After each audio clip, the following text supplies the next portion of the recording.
রমজানের এই পবিত্র মাসে আপনারা শুধু মুনাফার কথা না ভেবে আল্লাহ তাআলার সন্তুষ্টি অর্জনের লক্ষ্যে কাজ করুন, তার আদেশ মেনে চলার চেষ্টা করুন। বিশেষ করে রমজানে সবাই 5 ওয়াক্ত ফরজ নামাজ সব সময় জামাতে আদায় করবেন।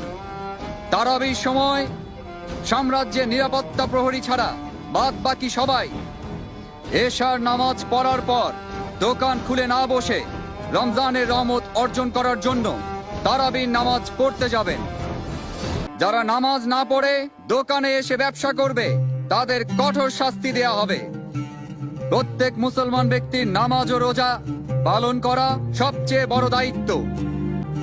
এই পবিত্র মাসে 5 ওয়াক্ত নামাজ জামাতে পড়ার জন্য আপনারা সবাই মসজিদে যাবেন।